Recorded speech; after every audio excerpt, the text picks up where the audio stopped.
对，就是他坐在这儿，他就不会好好擦。对，你让他坐着，他不动，他不行，他就要一直想爬，你，对，爬你身上。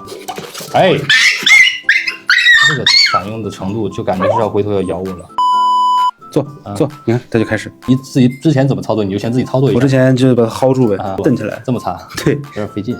还好呢，就是他坐在这儿，他就不会好好擦。对，你让他坐着，他不动，他不行，他就要一直想爬，对，爬你身上，对，我就蹬起来他就好了。来，我给你说一个简单的方式哈，我们让他坐在这个基础，你看这个基础你就很好控制他了。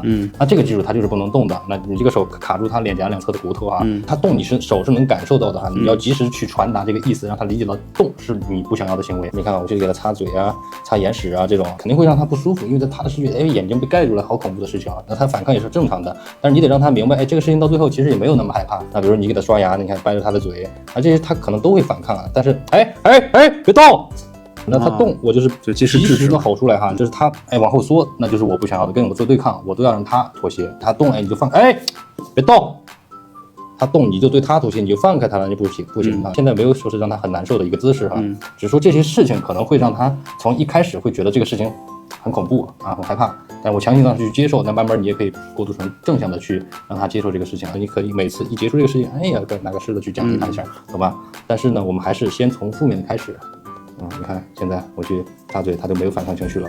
别动啊！就是任何这个姿势动了都是不行，都会及时的去给他压力。也就是说，你去给他梳毛这些事情呢，可能毛打个结啊这种，你看会扯着他疼。你看他，比较反抗啊，但是说这种反抗呢，不允许啊，让他要明白这种事情要乖乖的坐在这儿。那可能你看着比较心疼，恰巧是这种反应比较大的狗，容易学会攻击性的咬人。那比如这个时候你给它毛拽疼了，它一回头咬你这会儿怕了，那它就学会了，我只要一张嘴一回头咬你，你就不会弄我了，你懂的意思吧？你看我再接着弄哈，你看会拽它的毛。疼一定要选择忍，不能选择跟我做对抗，懂的意思吧？那再坐着，再是扯，他这个反应的程度就感觉是要回头要咬我了。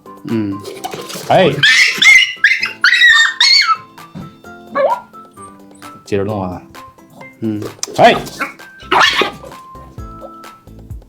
我直接抓起来他没反应，但是我突然一个劲儿拽他有反应，但是这种反应也不是我想要的，正常应该是这种，你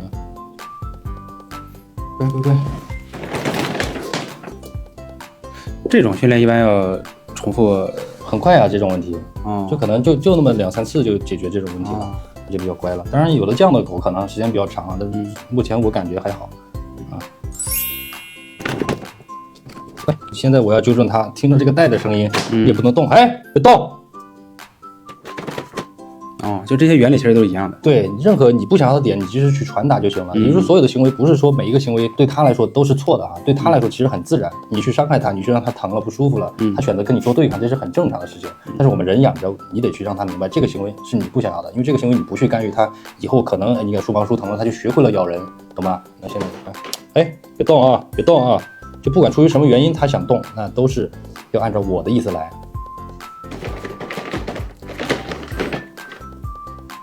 就算我奖励他，你要乖乖坐在这儿啊。这个手始终是不放的，卡住他，也不是说非得就使劲的卡，主要是为了及时的去提示他而已，不是说非得掐住他的喉咙让他呼吸不了，那不是哈。这个就问题不大了哈，就是说我只是主要给你演示一下，你看现在目前就没有什么反抗情绪了，我的手也没有说是非得就是卡紧他，懂吧？你看，那现在自己尝试一下，比如说像我刚才说的这个刷牙呀、梳毛啊、擦嘴啊，你卡住他，对，那个手按住他的屁股侧面。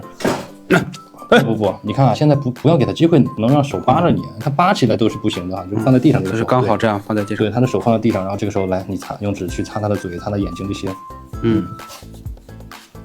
这些好像还行，不怎么反抗。你这个手始终是不放的哈。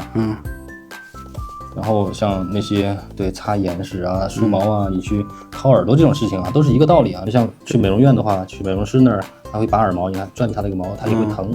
那他疼呢也是，你看他其实还好，就是现在目前在你手上是比较老实，有可能是因为我刚才去刚刚脱敏了啊，对，就是可能在你这儿没有体现出来，但是也有可能我走了之后呢，他还会体现出来这些问题，那你知道怎么去训练就行，懂我意思吧？这个就没有什么大的问题了，行吧？那我就先走了。行，我也要走了，我上班。有啥问题再跟我联系，跟我问，好吧？好嘞，拜拜。好，拜拜。点赞关注，学习训犬知识。